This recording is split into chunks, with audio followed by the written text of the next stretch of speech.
ধন্যবাদ সবাইকে। আসসালামু আলাইকুম। ওয়ান্স এগেন আমি ক্ষমা চেয়ে নিচ্ছি যে হচ্ছে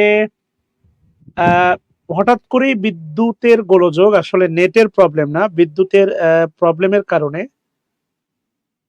ক্লাসটা অফ হয়ে গেছে আর কি। আইপিএস আছে, এরপরে জানি না কেন এমনটা হলো, ক্ষমা করবেন।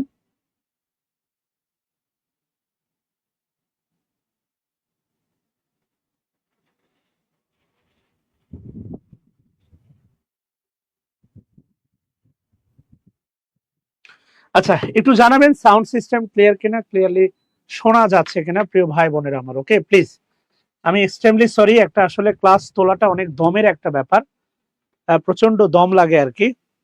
যাই হোক, আসেন আমরা শুরু করে দিই, আর কথা না বাড়াই। যেখানে আমরা ছিলাম দেখেন, এই জায়গাটা আমি আপনাকে বোঝানোর চেষ্টা করতেছিলাম, মানে খুবই ট্রাই করতেছিলাম যাতে করে এই জায়গাটা আমি আপনাকে বোঝাতে পারি।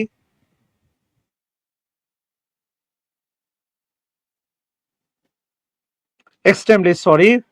আচ্ছা, যেখানে আমি ছিলাম ঠান্ডা মাথায় খেয়াল করে দেখেন, সেটা হচ্ছে এটা জেরান, কোনো সন্দেহ নাই, এই পর্যন্ত ছিলাম। এবার আপনাকে নতুন করে একটা নিয়ম শেখাতে চাই, সেটা হচ্ছে এটা একটা নিয়ম, আমরা identification of parts of piece আমরা এটা পাবো ইনশাআল্লাহ। আইডেন্টিফিকেশন অফ পার্টস অফ পিসে পাবো, সেটা হচ্ছে ভালো করে বোঝেন, দুটি নাউন, দুটি নাউন পাশাপাশি বসলে, খেয়াল করে দেখেন, পাশাপাশি বসলে, আচ্ছা, দুটি নাউন পাশাপাশি বসলে, পাশাপাশির একটা গ্রেট উদাহরণ হতে পারে, পাশাপাশির খুব ভালো একটা উদাহরণ হতে পারে, সেটা হচ্ছে রিকশার মতো। দুটি নাউন পাশাপাশি বসলে একত্রে বলা হয়, একত্রে বলা হয়, খেয়াল করে দেখেন, একত্রে বলা হয় কম্পাউন্ড নাউন।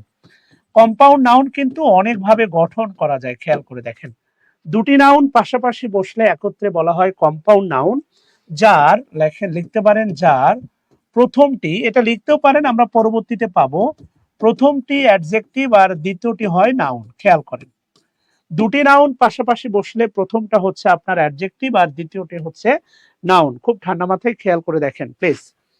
আচ্ছা, থ্যাংক ইউ সবাইকে।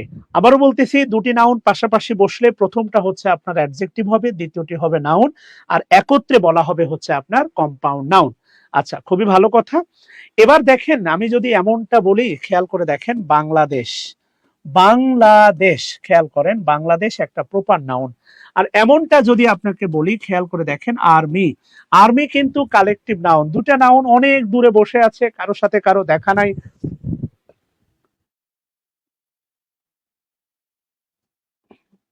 কারোর সাথে কারো দেখা নাই, কারোর সাথে কারো সম্পর্ক নাই, কোনো কিছু নাই, ভালো করে খেয়াল করে দেখেন, কারোর সাথে কারো দেখা আছে না। এবার দেখেন, এই বাংলাদেশের পাশে যদি আপনি আর্মিকে বসাই দেন, এই দুইটা যদি আপনি একসাথে বক্স করে খেয়াল করে দেখেন, এটাকে আমরা বলবো কম্পাউন্ড নাউন। খেয়াল করেন, এটাকে কম্পাউন্ড নাউন বলবো। দুটি নাউন যেহেতু রিকশার মতো পাশাপাশি আছে, প্রথমটা তার অস্তিত্ব পাল্টায় হবে অ্যাডজেক্টিভ, আর দ্বিতীয়টি নাউন আছে, নাউনই থাকবে। এখন আমি যদি আপনাকে বলি, খেয়াল করে দেখেন, গুড বয়, খেয়াল করেন, গুড বয়, আচ্ছা, এই বয়টা হচ্ছে নাউন, গুডটা হচ্ছে অ্যাডজেক্টিভ। এই গুডটা কিন্তু দেখেন জন্মগতভাবে অ্যাডজেক্টিভ, সে গুড বয় বলেন, ব্যাড বয় বলেন, বা নটি বয় বলেন, কোনো সমস্যা নাই, এরা জন্মগতভাবে অ্যাডজেক্টিভ। কিন্তু আপনার কাছে প্রশ্ন, এই যে বাংলাদেশ শব্দটা অ্যাডজেক্টিভ হলো, ও কি জন্মগতভাবে অ্যাডজেক্টিভ, না এখানে মাইনকার সিপাই পড়ে নাউন থেকে অ্যাডজেক্টিভ? এই কমেন্টটুকু করবেন, জন্মগত অ্যাডজেক্টিভ। যদি জন্মগত অ্যাডজেক্টিভ হয় বাংলাদেশ, তাহলে জন্মগত অ্যাডজেক্টিভ বলবেন, আর না হলে বলবেন মাইনকার চিপাই বাদ দেন, নাউন থেকে অ্যাডজেক্টিভ, দুটের একটা বলবেন প্লিজ, দুটের একটা হচ্ছে কমেন্ট করবেন please.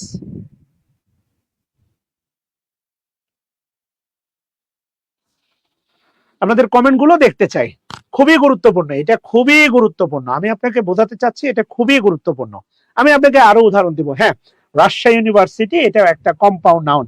Bangladesh army, city college, English club, English teacher, কথা বুঝতেছেন, ল্যাম্প পোস্ট, নাউন থেকে অ্যাডজেক্টিভ। দানিশ সরকার, এইটা যেন বোধগম্য হয়। হ্যাঁ, এটা নাউন থেকে অ্যাডজেক্টিভ। আমি আপনাকে আরেকটা সহজ উদাহরণ দেই। মনে করেন রহিম নামে কোনো একজন ব্যক্তি একটা বাড়িতে বিয়ে করছে, সেই বাড়িতে 4 জন মেয়ে আছে, ওই বাড়ির বড় মেয়েটাকে বিয়ে করছে, স্বাভাবিকভাবে সে ওই বাড়ির বড় জামাই। প্রথম সে বিয়ে করলো, 4-5 বছর সংসার করার পরে 3টা বাচ্চা হওয়ার পরে তার প্রথম স্ত্রী মারা গেল। প্রথম 5 বছর পরে মারা গেল, ষষ্ঠ বছরে ওয়াইফের শোকে বিহ্বল হয়ে পার করার পরে সপ্তম বছরে গিয়ে তার শ্বশুরকে বলল, শ্বশুর আর কোনোভাবেই থাকা যায় না, আমাকে বিয়ে শাদী করা দরকার, প্লিজ আমাকে একটা হেল্প করেন।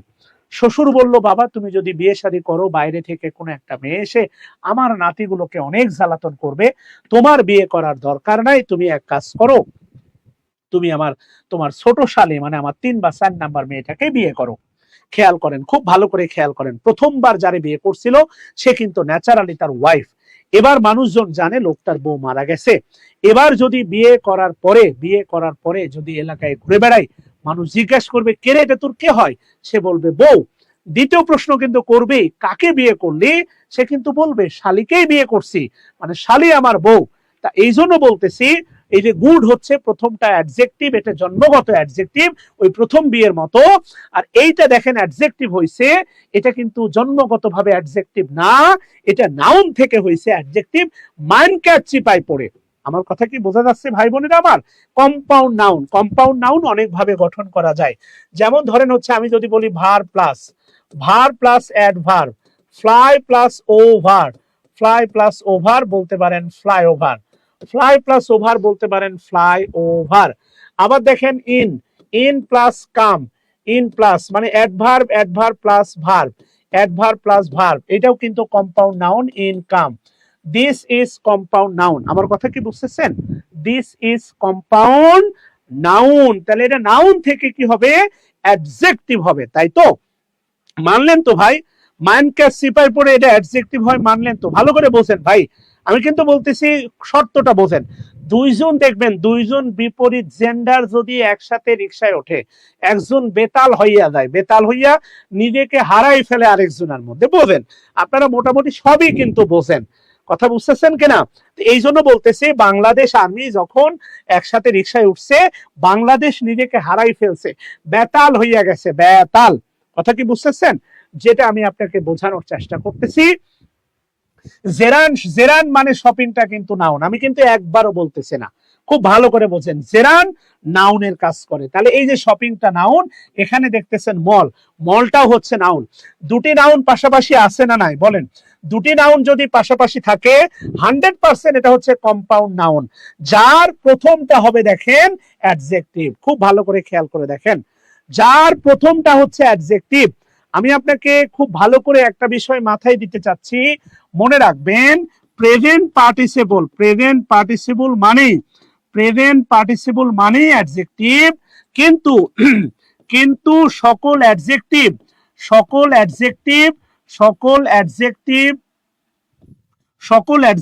মানে প্রেজেন্ট পার্টিসিপল নয়। ইয়েস, সকল অ্যাডজেক্টিভ মানে প্রেজেন্ট পার্টিসিপল নয়। খেয়াল করে দেখেন, সকল অ্যাডজেক্টিভ মানে কি নয়? প্রেজেন্ট পার্টিসিপল নয়। এই জায়গাটাকে আপনাকে টেক এ ব্রেথ, আপনাকে একটা নিঃশ্বাস নিতে হবে, আপনাকে থামতে হবে। কথা কি বুঝতেছেন কিনা? ভালো করে খেয়াল করে দেখেন, এটা খুবই গুরুত্বপূর্ণ। আমরা আরো গুরুত্বপূর্ণ কিছু বিষয় দেখবো ইনশাআল্লাহ। ইয়েস, মাইনকার চিপায় পড়ে অ্যাডজেক্টিভ। খেয়াল করে দেখেন, মাথা ঢুকছে বাচ্চারা? এবার আবারও বলতেছি, এটা খুবই গুরুত্বপূর্ণ। আমি যে উদাহরণটা দিয়েছিলাম, খেয়াল করে দেখেন, এই যে দেখেন আমি যে উদাহরণটা দিয়েছিলাম, এটা 100% কম্পাউন্ড নাউন। সুইমিং পুল এটা ইজ দ্বারা রিপ্লেস করা যায়, এটা 100% জেরান, কোনো সন্দেহ নাই, এটা জেরান কাজ করে নাউনের মতো। দুটা নাউন পাশাপাশি বসলে প্রথমটা হয় অ্যাডজেক্টিভ, পরেরটা হয় নাউন। এটা জেরান এবং অ্যাডজেক্টিভ, এটা কোনোভাবেই পার্টিসিপল বলা যাবে না। আমি কি এটা বুঝাইতে পারছি? বলেন প্লিজ, হেল্প করেন।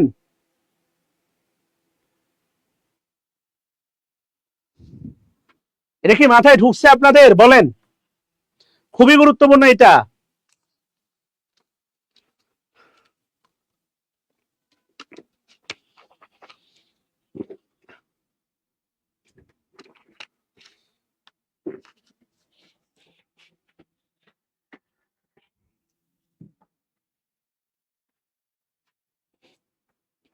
এটা মাথায় ঢুকছে? আবারও বলতেছি, দেখেন প্রেজেন্ট পার্টিসিপল মানে অ্যাডজেক্টিভ, খেয়াল করেন।